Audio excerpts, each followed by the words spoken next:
1917년 11월 7일 저녁 9시 40분 포효하는 대포 소리와 함께 소비에트 정부가 탄생했다. 세계 역사상 최초의 무산계급 정권이었다. 지난 20년 동안 낙후된 농업국이었던 이 나라는 앞서가는 공업대국으로 부활하게 된다. 표토르 대제의 개혁으로 시작된 230년간의 노력은 러시아 민족을 무력 아닌 국력만으로 세계 최고의 위치에 올려놓았다. 러시아의 민족은 제2차 세계대전에서 세계 평화를 위한 엄청난 희생을 감수해야만 했다. 전 세계에 막대한 영향력을 행사하며 초강대국의 위치에 오른 소비에트 연방은 20세기 들어 국가 발전을 위한 새로운 노선을 모색한다. 역사상 전무후무한 소련의 새로운 도전은 과연 어떻게 진행될 것인가?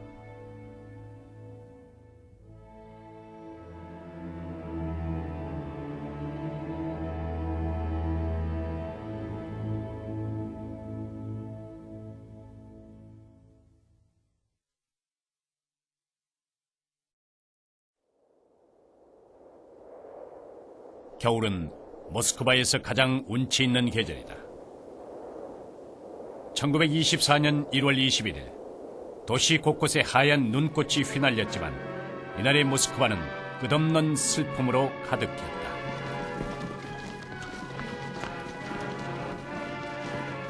한 해 중 가장 날씨가 추웠던 이날, 수만 명의 노동자와 농민, 군인들은 자신들의 지도자와의 작별을 고하기 위해 길을 나섰다. 소비에트 정권의 창시자인 레닌은 이 신생 정권을 위해 모든 정열을 쏟아부었다. 시베리아로부터 날아드는 바람은 춤추는 꽃잎처럼 휘날렸고 조문객들의 얼굴에는 시리가 가득 차 있었다. 소비에트의 미래는 어떻게 될 것인가? 누가 이들을 이끌고 미완성의 여정을 끝낼 것인가? Мы всю жизнь могли сопротивляться миру только потому, что мы всегда жили вместе.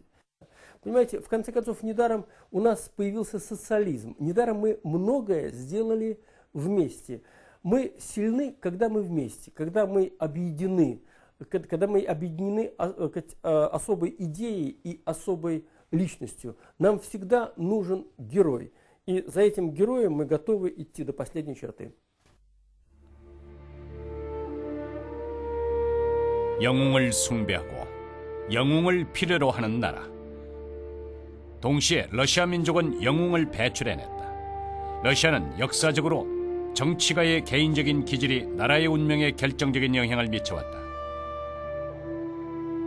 표토르 대제의 개혁은 러시아와 유럽 강국 간의 거리를 좁혔으며 예카테리나 2세의 개혁은 독자적인 사고를 지닌 지식인을 탄생시켰다.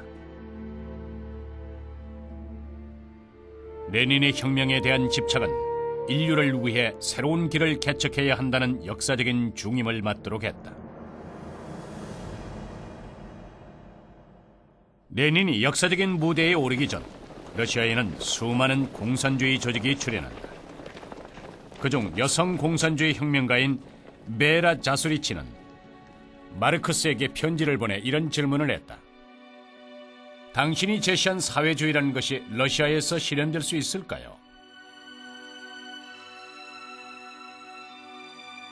이에 마르크스는 사회주의는 우선 유럽의 선진국에서 실현돼야 한다고 답했다.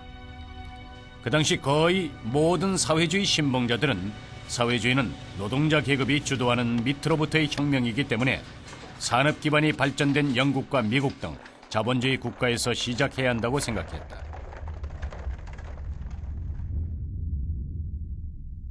레닌은 이렇게 생각했다.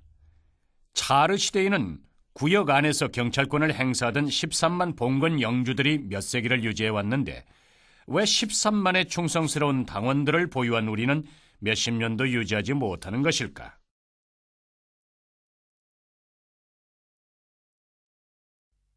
Was the Russian Revolution necessary? I don't know if it was necessary. It happened. It happened because the state collapsed. That's why it happened.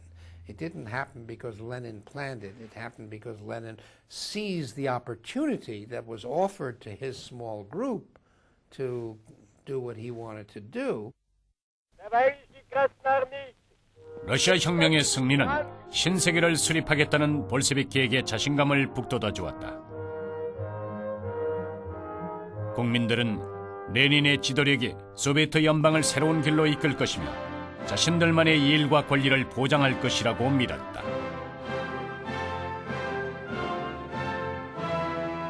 그러나 새로운 국가의 수립은 아주 힘든 일이었다.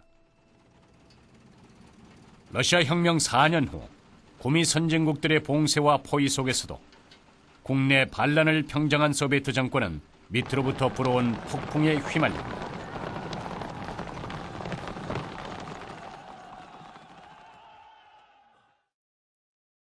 이 그림은 화가 사하로프가 1921년에 그린 유화다. 그는 전국을 폭풍 속으로 몰아넣은 상황들을 이 그림으로 표현했다. 1921년 봄, 소련에는 광범위한 재해가 발생했고 3천만여 명의 인민들이 기아에 허덕이게 된다. 정권 수호를 위해서 전쟁을 막 마친 정권은 전시 공산주의 정책으로 강한 위력을 발휘한다. 이에 소비에트 정권은 농민들의 잉여 곡물을 무조건 정부에 납부하도록 한다. 그러나 이 정책은 농민들의 불만을 샀고 일부 분홍들은 반란을 일으키기도 했다. 러시아 혁명 과정에서 볼셰비키의 든든한 발판이었던 크론슈타트 해병들마저 농민을 지지하는 성명을 발표한다.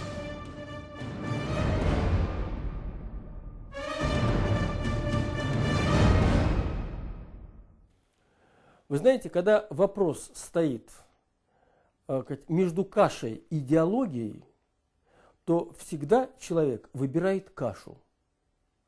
Когда ты сыт, то начинаются песни.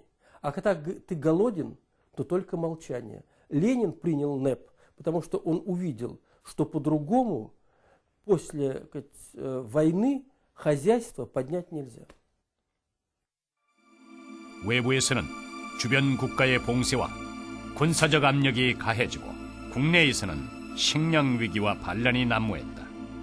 소비에트 정권은 경제 발전과 인민들의 생활 개선을 위한 새로운 방식이 필요했다. 이를 위해 레닌은 이런 말을 했다. 우리는 정권을 장악한 후에야 알게 됐다. 자본주의 제도를 사회주의 제도로 바꾸는 방법이 존재하지 않는다는 사실을 말이다. 누군가가 문제를 해결할 수 있을지도 모르겠다. 우리는 실험을 통해 판단해야만 한다. 1921년 3월 소비에트 정권은 신경제 정책을 통해서 농민 문제를 해결하려 한다. 반발이 심했던 잉여 곡물의 무상 징발을 시장에 내다 팔 수 있도록 허용한 것이다. 就是说呢，要对农民做让步，要允许农民能够个体的经营自己的经济。允许市场的存在，要利用资本主义的市场经济来恢复生产、发展经济，为社会主义的建设准备条件。Это было, конечно, далеко не в капиталистическом объеме. Это было в основном торговля.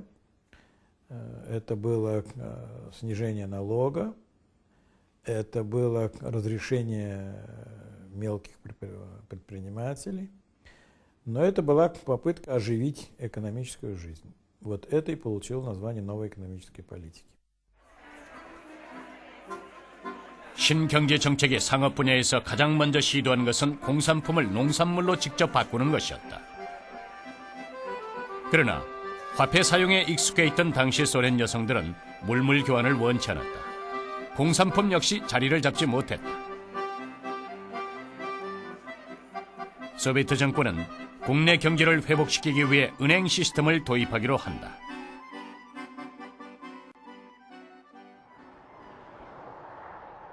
(85년의) 역사를 자랑하는 모스크바 국영 백화점은 오늘날 전 세계 여행객들을 불러 모으고 있다.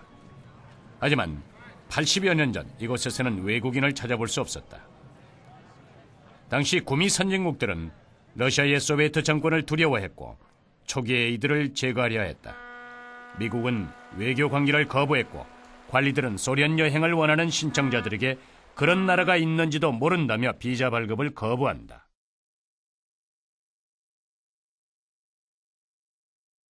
이런 상황 속에서 소련은 외국의 자금과 기술을 얻어낼 수 없었다.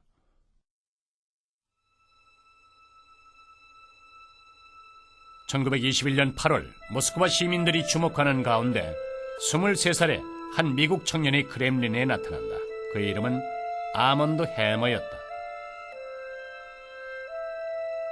해머의 부친은 미국 공산당 창시자 중 한 명으로 해머 역시 신생 소비에트 정권에 관심이 많았다.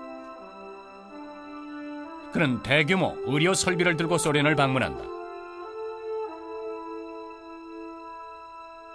무한한 열정을 품고 있던 젊은 미국 상인은 바로 이 사무실 안에서 레닌의 신경제 정책을 경청한다. 레닌의 정책 중에서 해머가 관심이 있었던 것은 바로 공업 분야였다. 因为我们都知道，国内战争打退了外国武装干涉，把外国资本家赶走了。那么现在胜利之后呢，列宁呢又同意外国资本家回到俄国来经营一些当时苏联没有力量经营的一些项目，特别像在西伯利亚开发矿产呐、采伐森林呐、等等。那么这个做法呢，就是这个是非常英明的，是非常有远见的。 10월 28일 외국인에 대한 최초의 특허권 계약이 이곳에서 체결된다. 해머가 성면 광산의 경영권을 획득한 것이다. 해머는 레닌의 지지 속에서 1920년대 미국과 소련 무역의 핵심 인물로 자리 잡는다. 그는 미국의 30여 대기업과 연락해서 미국 합작회사를 설립했다. 미국의 생산품은 소련으로 보내고 소련의 생산품을 미국으로 가져갔다. 이때부터 미국과 소련의 구상무역이 시작된다. 그러나 소련은 일방적인 해외 생산품의 수입을 원치 않았다. 레닌은 해머에게 이런 말을 한다. 우리가 진정 원하는 것은 미국의 자본과 기술입니다. 그것만이 우리의 수레바퀴를 다시 돌게 만들 수 있습니다.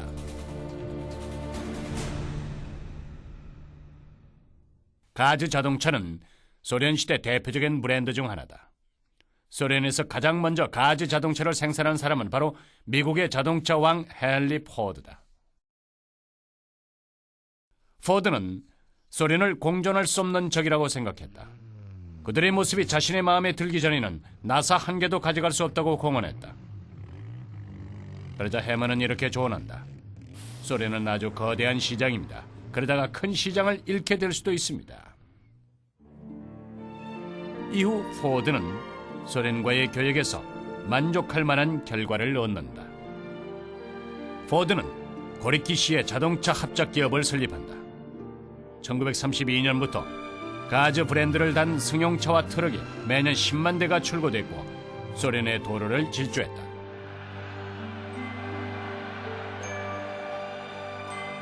신경제 정책의 실시는 러시아의 경제를 회복시킨다. 레닌은 기뻐하며 이렇게 말했다. 전쟁이 끝난 시점에 러시아는 거의 죽은 사람과도 같았지만 이제 지팡이를 짚고 걸을 수 있게 됐다.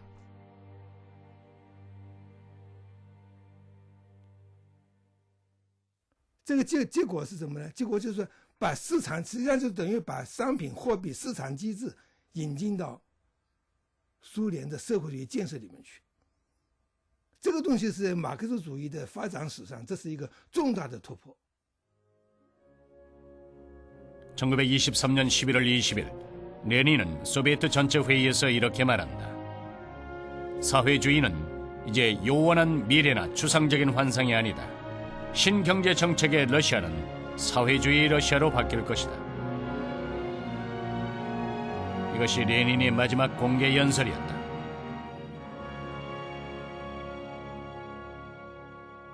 이 탁자 위의 역사는 1924년 1월 21일 영원히 멈추고 만다. 레닌은 평소 사무실을 떠나기 전 이곳에서 인력을 한 장씩 뜯어냈지만 그날은 더 이상 뜯어낼 힘이 없었다. 소련인들은 존경받는 어른이자 친근감 넘치는 지도자를 잃었다. 러시아의 미래를 모색하던 조타수를 잃은 것이다.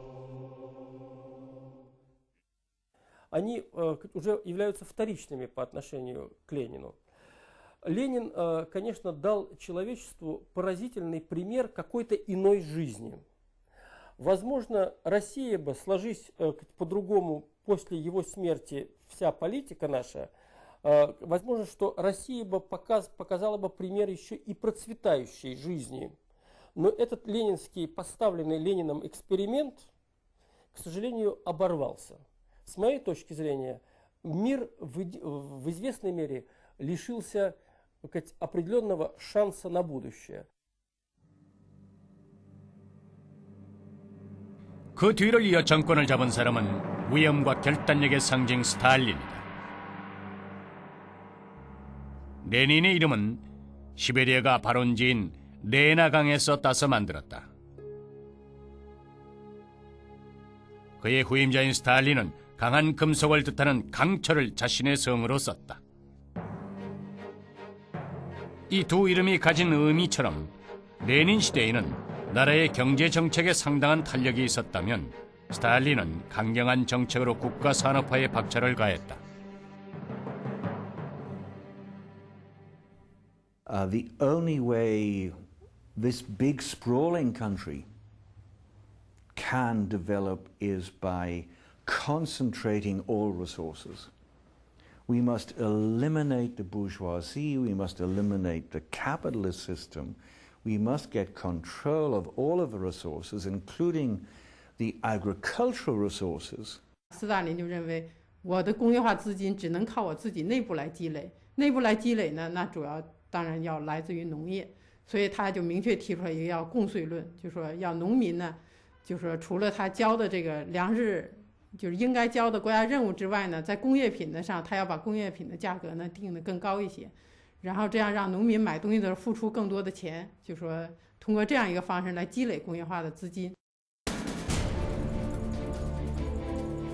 농공업의 가격 차이를 이용해서 산업화 자금을 축적하는 이 정책은 농민의 이익을 보호하던 신경제 정책을 포기하는 것이었다. 이에 스탈린은 이렇게 해명했다. 우리가 신경제 정책을 채택한 이유는 사회주의를 위한 것이었다. 더 이상 사회주의에 도움이 되지 않는다면 과감히 버려야 한다. 스탈린이 볼 때 신경제 정책은 사회주의 산업 건설에 불리한 것이었다. 러시아에게 필요한 건 속도였기 때문이다. 스탈린은 늘 이런 말을 했다. 속도가 늦으면 낙후되며 낙후된 자는 처단해야 한다.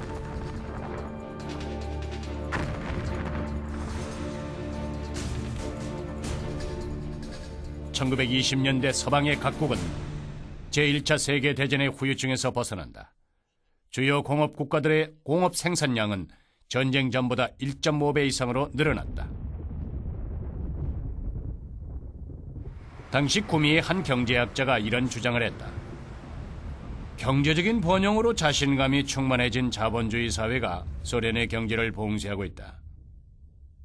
1927년 영국은 소련과의 단교를 선언하고 1921년에 체결했던 무역협정을 폐지한다. 영국 외무장관 체인벌린은 6개국이 모인 외무장관 회의에서 공산주의와의 국제적 투쟁을 주장한다. 소련은 이를 당해낼 방법이 없었다. 신경제 정책의 효과를 거두긴 했지만 1928년까지 소련의 공업 생산 총액은 독일의 반, 미국의 8분의 1에 못 미쳤다. 전국적으로 트랙터가 3만 대도 되지 않아서 경작의 99%를 가축과 인력에 의지해야 했다. Чтобы страна развивалась, нужны были мощные вливания средств в экономику. И вот поэтому-то для того, чтобы страна перестала быть аграрной, перестала покупать карандаши, краски, термометры, фотоаппараты, рельсы для железных дорог, самолеты, автомобили, автобусы, словом, все. За границей нужно было создавать свою промышленность. И вот это и послужило той причиной, по которой страна сама, в общем-то, отошла от нас.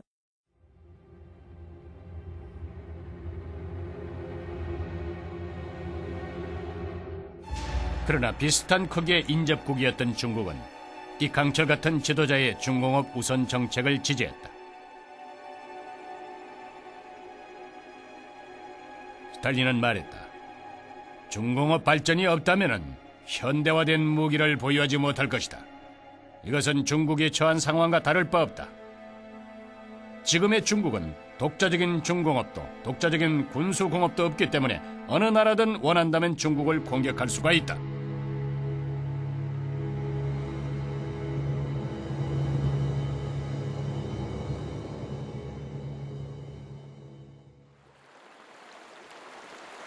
(1929년 5월) 소비에트 제5차 대표 대회가 모스크바 대극장에서 거행된다. 논의 내용은 국민경제발전 제1차 5개년 계획이었다. 불이 환하게 켜지고 단상 위에는 커다란 소련의 지도가 펼쳐진다. 보고자들이 건설 공사에 대해서 브리핑을 하면 해당 지점에 밝은 불이 들어온다.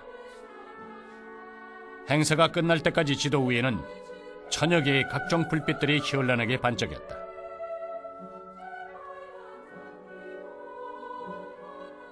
Планировался, вернее, готовился почти 5 лет. И в него, так как это было впервые, хотели вписать все, что хотели в жизни сотворить. И он разросся неимоверно. Потом его сокращали, расширяли. И кончилось тем, что принятый, утвержденный первый 5-летний план был изложен в 3 вот такой толщины томах.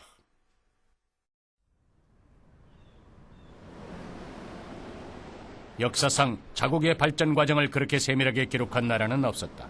이것은 러시아인들만의 창의력이었다. 그 시대의 모든 생산과 운송, 소비는 모두 국가의 계획에 따라서 운영됐다. 레닌그라드에서 생산되는 단추 한 개 가격이 1루블이면 700리 밖에 있는 모스크바에서도 1루블이며 동쪽 끝에 있는 블라디보스토크에서도 1루블이었다. 러시아의 미래와 수십 년 동안의 흥망성쇠는 모두 엄격한 계획 경제와 밀착되어 있었다.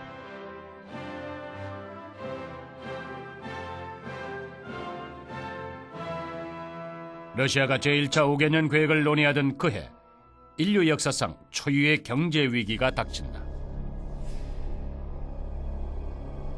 1929년 10월 24일부터 뉴욕 증시가 미친 듯이 폭락하기 시작했다. 그 위기는 전 세계로 퍼져 모든 자본주의 국가를 휩쓸었다. And it was a global recession. Of course, there had been a lot of concern before that about social justice. Few people were getting very rich, very much like today, but many people were not benefiting from that prosperity.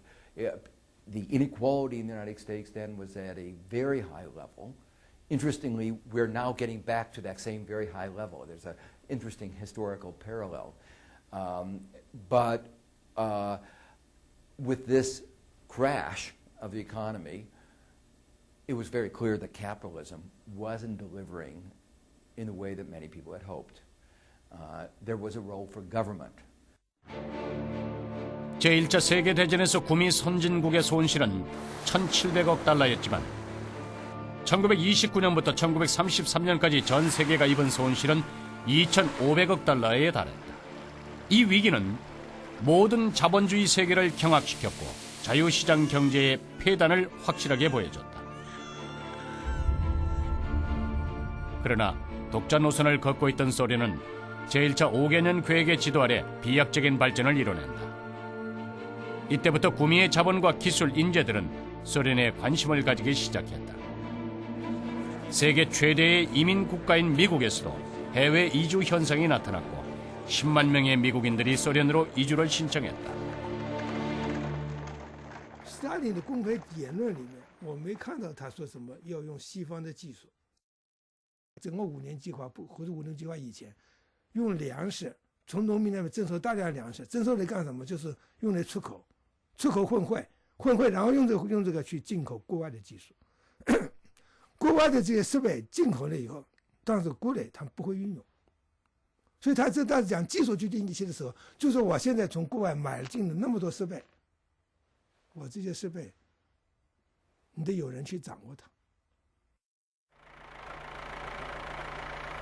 트랙터는 긴 세월 동안 산업화의 상징이었다. 그것은 농업의 생산력을 극대화시킨 도구였기 때문이다.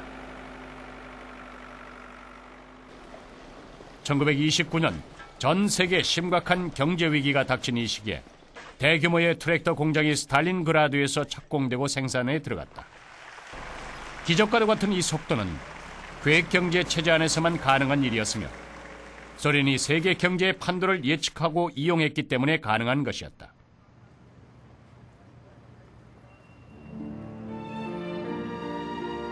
트랙터 공장을 건설한 사람들 중에는 미국인과 독일인도 있었다. 미국 건축가들만도 730명에 달했다. 스탈린은 당시 미국의 대통령 루즈벨트에게 이렇게 말했다. 러시아 대기업의 3분의 2는 미국의 기술을 이용한 것입니다. 1932년 당시에 러시아의 중공업 분야의 각국 전문가들은 6,800명에 달했다. 구미 국가들의 몰락과 뚜렷이 비교되는 것은 러시아 국민들이 보여준 뜨거운 열정이었다.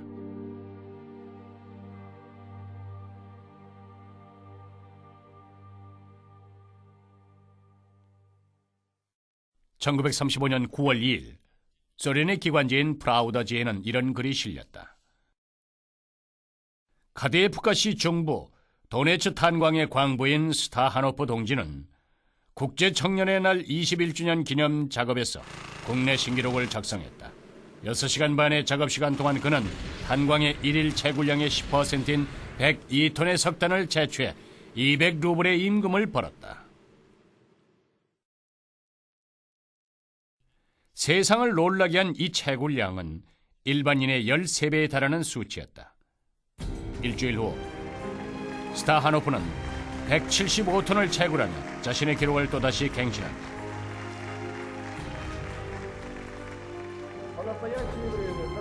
스타하노프는 더 이상 일반 광부의 이름이 아니었다. 그는 러시아의 공업화 과정에서 생산기술 혁신운동을 이끌어 나간다. 제2차 5개년 경제계획 기간 동안 공업 노동률은 목표였던 63%를 넘어 82%나 성장하게 된다.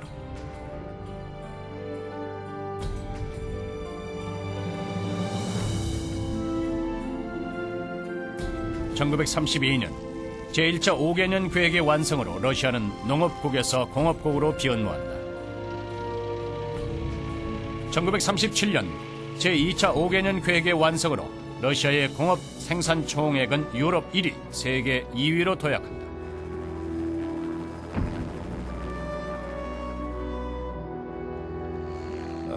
Россия в 1929 году не выпускала ни одного самолета, ни одного комбайна, ни одной машины. В 1941 год, спустя 10 лет, встретили лучшей техникой, которая оказалась мощнее всего потенциала, завоеванного Гитлером в Западной Европе.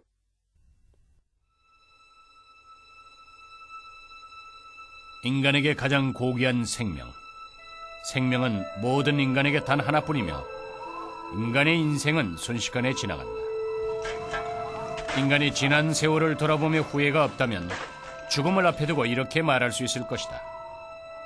나는 내 모든 생명과 열정을 세상에서 가장 위대한 사업인 인류 해방과 투쟁을 위해 바쳤다.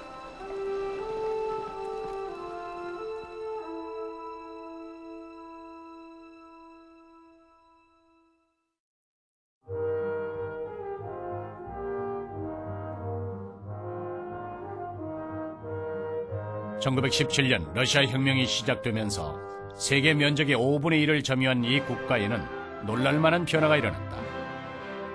북미 국가들이 수십 년, 심지어 100년 동안 이뤄낸 산업화의 길을 기적과 같은 속도로 완성해낸 것이다.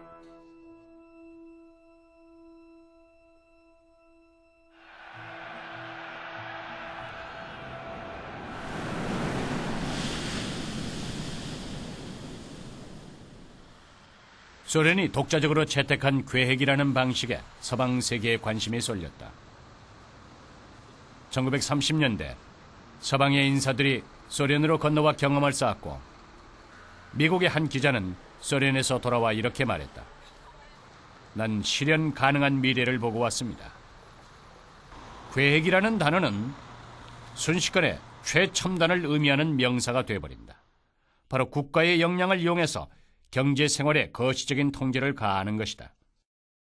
그중 가장 성공한 것은 미국의 루즈벨트 대통령의 뉴딜 정책이다. 자유시장 경제에 정부가 관여하는 방법으로 미국의 경제를 되살려낸 것이다. Всем известна английская писательница Агата Кристи. У нее есть очень известный роман «Убийство в Восточном экспрессе». В самом начале этого романа герои обсуждают в коридоре вагона придуманный в Советском Союзе 5-летний план. Вот нормальный отклик на это.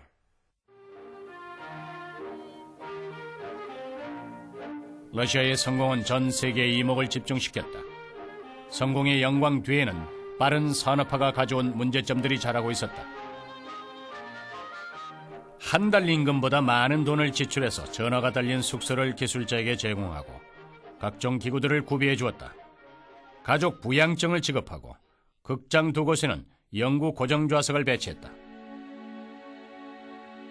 이 모든 것은 러시아 산업화 노선의 정신적인 지주였던 스타하노프가 얻은 보상이다. 그러나 대다수의 사람들은 많은 보상을 받지 못했다. 수많은 농민들은 여전히 궁핍한 생활 속에 있었다.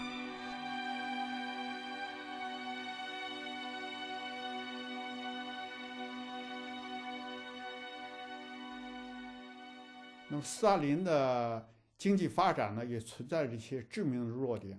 首先呢，是经济发展不均衡，重工业、军事工业有了突飞猛进的发展，但是轻工业、农业受到了很大的伤害啊，特别是农业。第二方面呢，就是人民的生活没有能得到重大的改善，没有能够和工业发展同步得到改善。到斯大林逝世的时候，人均的粮食的产量、人均的肉类的产量还没有达到沙皇时代的水平。Well, I think what we should be doing is not taking away a simple-minded lesson that any planning is dangerous, that any longer-term thinking is wrong. I think we should be taking away a much more subtle message, which is what things are the state and local government good at, and what things are they not good at. 그러나 그 당시 계획 경제는 성공적이었으며 폐단이 생기는 것에 반감을 갖는 것은 불가능했다. 게다가 당시 소련은 전쟁의 위협 속에 직면해 있었다.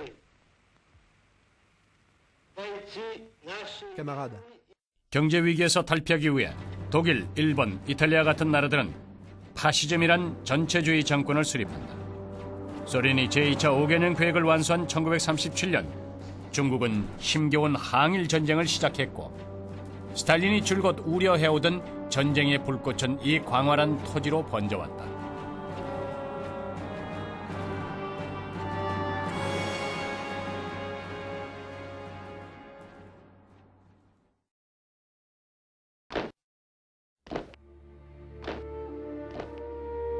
이곳은 모스크바 붉은 광장의 무명 열사들의 묘지다. 묘지 앞의 불꽃은 수십 년 동안 불타고 있다. 비석에는 이런 문구가 있다. 여러분의 이름은 아무도 모르지만 여러분의 업적은 후세에 길이 남을 것입니다. 묘지 밑에는 러시아를 수호하며 희생된 수천 명의 군인들이 묻혀 있다.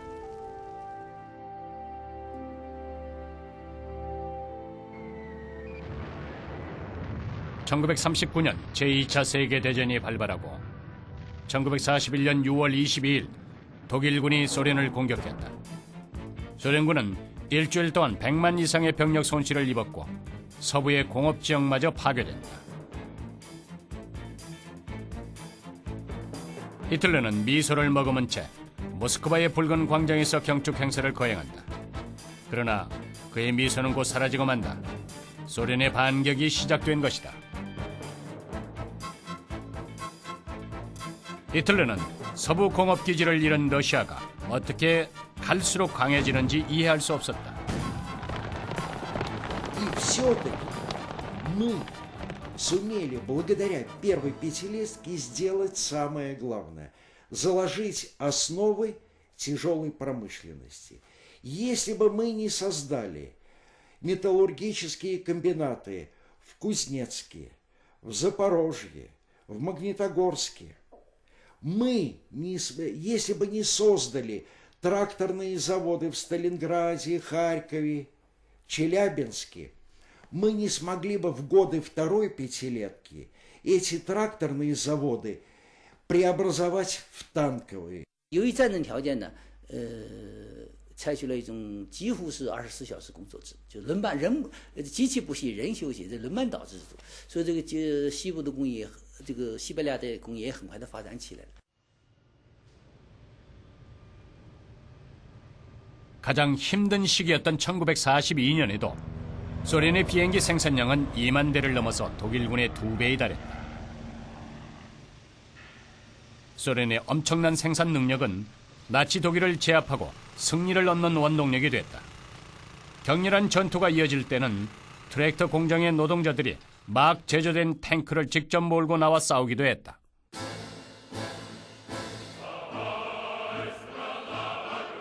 (1945년 5월 1일) 소련은 세계대전에서 최후의 승리를 거둔다. 소련의 붉은 군대가 베를린을 공격했고 독일 국회 꼭대기에 붉은 깃발이 꽂혔다. 소련과 독일 간의 전쟁에서 독일이 입은 병력의 손실은 무려 100만. 이것은 독일의 2차 세계대전 총 사상자의 73%에 달하는 것이었다. 러시아는 2천만 명의 희생을 치르며 정의와 평화를 수호해냈다. 이런 점에서 러시아는 대국의 칭호를 받기에 한 점 부끄러움이 없다.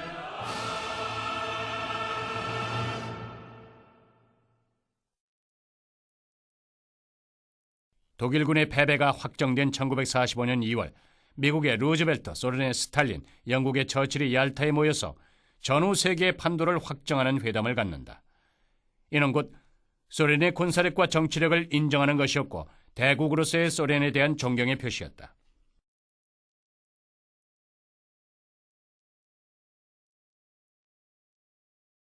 (20세기) 중반 미국과 소련은 수십 년 동안 전 세계의 미래를 주도한다.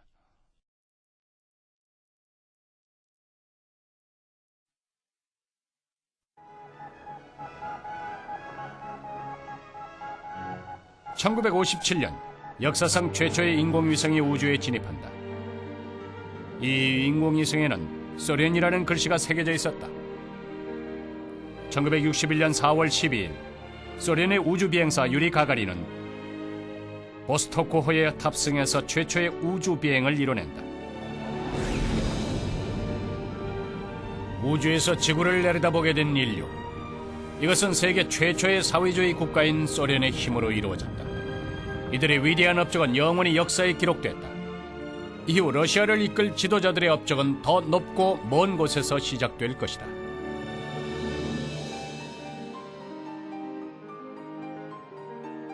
(50년) 동안 봉인되어 있었던 이 책은 프랑스 문학의 대부인 로맹 롤랑의 작품이다. 1935년 로맹 롤랑은 고리키의 요청으로 러시아를 방문해 환호를 받는다. 그에 그는 스탈린에게 이런 내용의 편지를 쓴다. 전 수많은 장애물과 끊임없이 투쟁해 오면서 용감하고 질서정연하게 신세계를 건설 중인 강대한 국가를 보았습니다.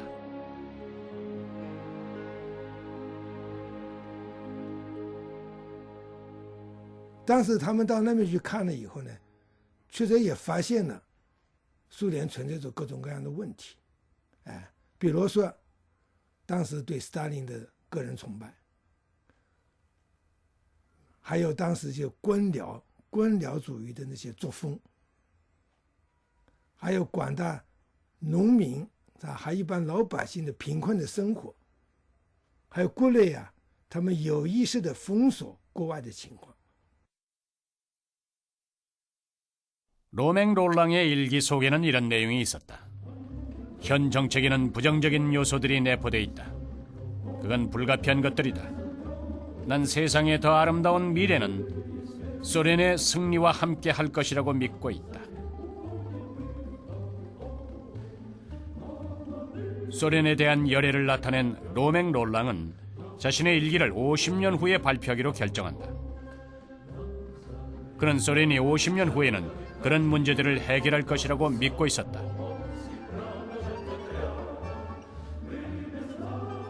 (1984년) 로맹 롤랑의 모스크바 일기가 정식 발표된다. 그러나 소련의 모습은 그의 기대와 다르게 흘러갔다. 소련은 계획경제 체제 내에 정책적인 폐단을 포함한 오랫동안 쌓인 모순들로 인해서 사회주의 제도가 완성할 수 있는 기회를 상실하고 만다. 1991년 크렘린의 붉은 깃발은 조용히 내려졌다. 소련의 시대는 74년이란 세월 속에 막을 내리고 만다.